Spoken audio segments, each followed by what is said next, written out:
안녕하십니까. 강남 농무법인의 김혜선 고문입니다. 오늘은 우리 정봉수 농사님 모시고 근로기준법 지난 시간에도 좀 우리가 얘기를 했는데 제8장 재해보상 중에 요양보상에 대해서 우리 그 근로기준법상과 그 산재법에 따라 어떤 차이가 있는지 한번 설명을 해 주시죠. 네. 안녕하십니까. 공인노무사 정봉수입니다. 그 요양보상, 그 근로기준법에도 재해보상이라는 게 있고, 그 산재법에는 그 요양보상이라는 이런 제도가 있습니다. 그래서, 그 급여 자체가 산재보상법에서는 보험에서 나오기 때문에 급여라고 하고, 그리고 근로기준법에서는 재해보상이라고 하는데, 이거는 사업주가 일방적으로 다 어떤 다친 부분이나 이런 부분에서 보상을 해야 되기 때문에 이건 급여가 아니고 보상이라고 보고 있습니다.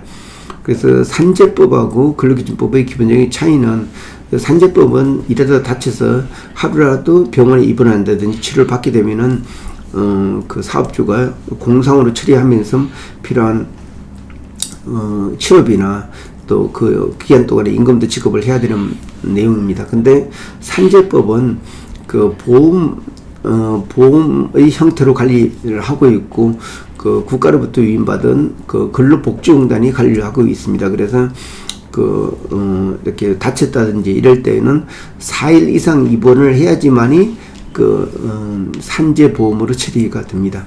근데 4일 미만, 그러니까 3일까지 뭐 치료한다, 이렇게 됐을 때는 근로기준법으로 치료를 해야 됩니다. 그리고 이 요양 같은 경우는, 요양이라고 하면은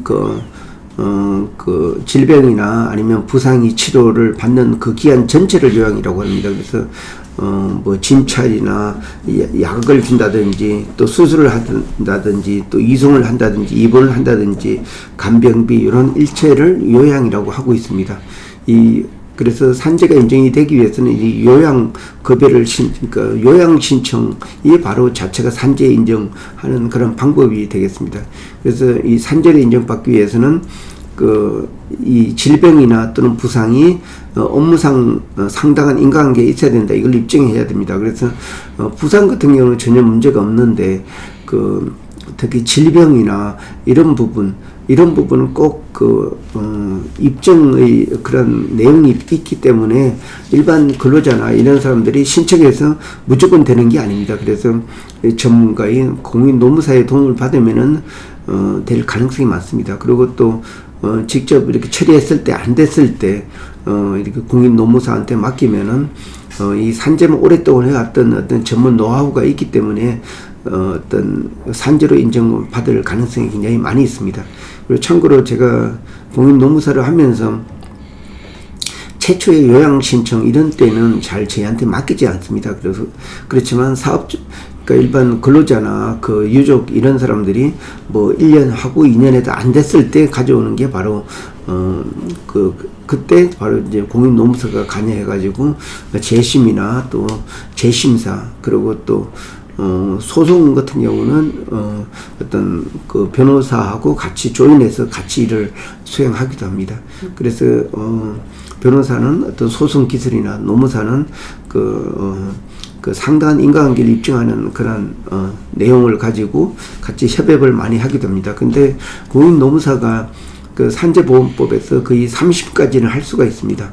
신청하고 또 심사청구, 재심사청구 이렇게 30까지 할 수 있기 때문에 사실 이 기간을 거치는 데만 해도 약 3년 정도가 걸립니다. 그렇기 때문에 충분히 그 기간 내에는 산재가 그러니까 인정을 받을 수 있도록 해야 됩니다. 그게 바로 실제적으로 요양 신청이고, 요양이 거부됐을 때 바로 심사 청구를 하고 또 재심사 청구를 합니다. 특히 최근에는 우울증, 다시 말해서 직장 내 괴롭힘으로 인해서 발생하는 이런 그런 사례가 많이 발생합니다. 근데 우울증이 걸렸다고 무조건 산재가 되는 게 아니고, 이 우울증이 기존에 약간의 어떤 우울증 증세가 있는 사람이 산재로 인해 가지고, 그러니까 어떤 직장 내 괴롭힘으로 인해 가지고 더 악화됐다든지 이렇게 되면은 산재가 됩니다. 그리고 또 뇌경색, 뇌출혈, 심장마비 이 부분도 기존에 기왕증이라고 하는데 고혈압이나 이런 부분이 있으면은 굉장히 그런 어떤 뇌경색이나 뇌출혈로 이전할 수 있는 가능성이 상당히 많이 있습니다. 그래서 제가 공인 노무사에서 처리했던 사건 중에 그 자택에서 심장마비로 사망했다든지 아니면 등산하다가 심장마비 그리고 또 식사하다가 뇌출혈로 사망했다든지 또 육군 중사가 비옥회에서 휴일날 쓰러져서 사망했다든지 이런 부분에서도 다 산재를 인정을 해주고 있습니다.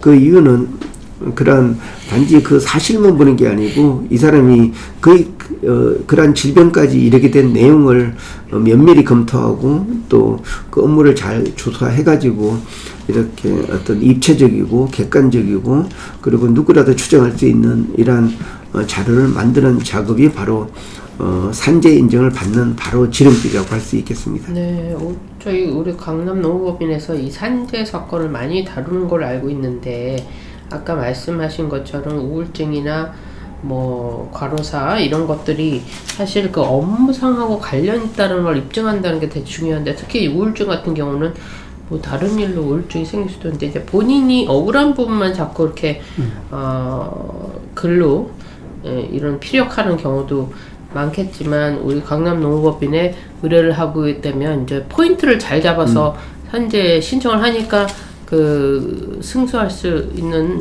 가능성이 높은 거죠? 예, 맞습니다. 저기 최근에 그 의사가 그러니까 환자가 그 종합병원에 가게 되면은 각종 영상 자료를 이렇게 뭐 찍는다든지 또 그 피를 검사한다든지 이런 그 내부적으로 보고 입체적으로 봐가지고 이렇게 정확한 진단을 내리듯이 우리 공인 노무사들도 그냥 뭐 그 진단서 하나만 보고 판단하는 게 아니고 어떤 10년치 의료 기록이나 또 이 사람의 어떤 업무 환경이나 그리고 또 근로자의 진술한 내용 또 이런 또 그 관련된 또 동료 진술 이런 걸 다 받아가지고 또 어떤 객관적으로 이렇게 판단을 합니다. 그렇기 때문에 이 자체가 굉장히 어떤 전문성이 요하고 있습니다. 그래서 만약에 산재에 대해서 자격이 없는 사람한테 맡기게 되면 오히려 그러니까 초기 단계에서 산재를 인정받은 그런 자료를 마련해야 되는데 시간이 지나면은 사실 준비하기가 거의 불가능합니다.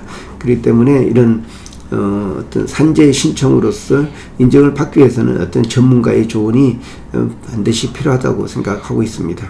네, 그러면 이거를 이제 산재를 신청할 때 어떤 기한을 말씀하셨는데 이제 자기가 이제 그런 사건이 발생을 했는데 그로부터 어느 일정 기간 동안에 이거를 어필을 해야 되는 법적인 기간이 있습니까?